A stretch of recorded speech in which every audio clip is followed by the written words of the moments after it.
said, no, stop.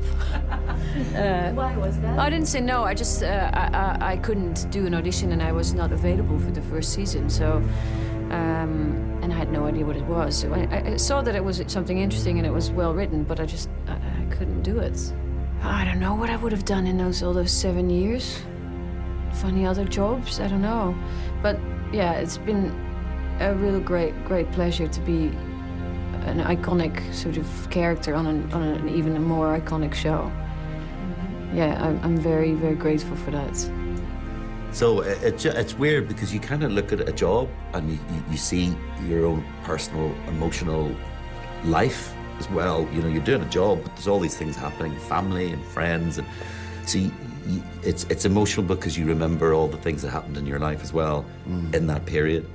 And then, so it's like, oh, that happened during Game of Thrones, or that happened, you know, it's like a whole section of your life. Yeah. So it was quite profound when it finished the last day, hanging up the armor for the last time. I did cry. I absolutely cried, yeah. I cried because not only did David and Anne give us this gift, they also made a short speech about each of us.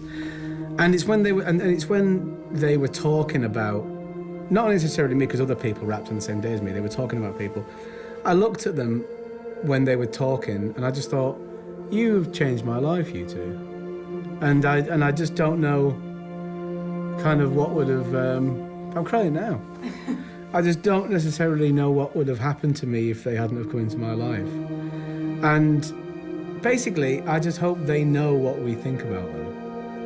And how important what an important part they played in all of our lives. And it was just when you saw them there, and you just realise how lucky you are to have worked with them for this long. And I'm just so glad they came along, really. Honestly, I don't know that this whole experience would have been anywhere near as enjoyable if Sophie wasn't on it with me. Yeah, I agree. She is like my sister, and also my best friend. It's like, but I have different relationships with like my other close friends, but there's something with Maisie where like I literally couldn't operate without her, I don't think. Oh. It's a nice noise. Yeah, it is kind of weird.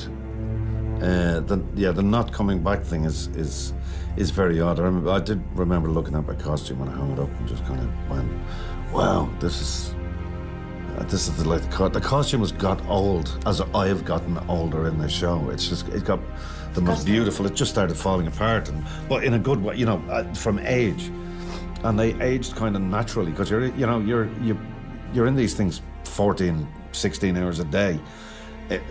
Every day, you know, you're wearing the same sort of thing, so it gets this patina of oldness.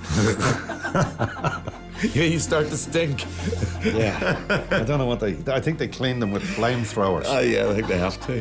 I mean, the scene itself was not very emotional. Just when it was over and someone said, okay, this is your last scene, you know, I just cried. Yeah. Upset is the wrong word, just moved, I think, to be finishing such a behemoth of work, and the connections that we've all made and the punctuation of our year that is Game of Thrones, to say goodbye to that is... You sort of knew the day was coming from a long way off because you get the sort of schedules and you see where you are and stuff. So, yeah, I found it all a little overwhelming. It was partly just what we happened to be shooting, but they were very kind in their words that they said and sweet, you know, expression of what they felt about it all. So yeah, I was in floods of tears. Every character got a goodbye. Every character got the crew were all there. You get you get to say a few words. It's a beautiful thing. I mean, I got 2 words in and just broke down. I just couldn't keep it together. I got that tattoo because I think it was when we were doing our final scene. Of last season. It was one of the lines from our final scene, and then we were watching recently, we did like a behind the scenes like interview panel for season 8 with all of us, and they played like this montage of everyone, the crew, the cast, everyone over the years, and it had the voiceover saying like, the lone wolf dies but the pack survives from my line, and I was like, ugh, because the cast and the crew of this show have gone through so much together. like long night shoots, mud, rain, everything, but the pack survives, and if we all stay like together and close, and then you really kind of thrive. And so that's what that kind of meant to me. That's so lovely. Thanks.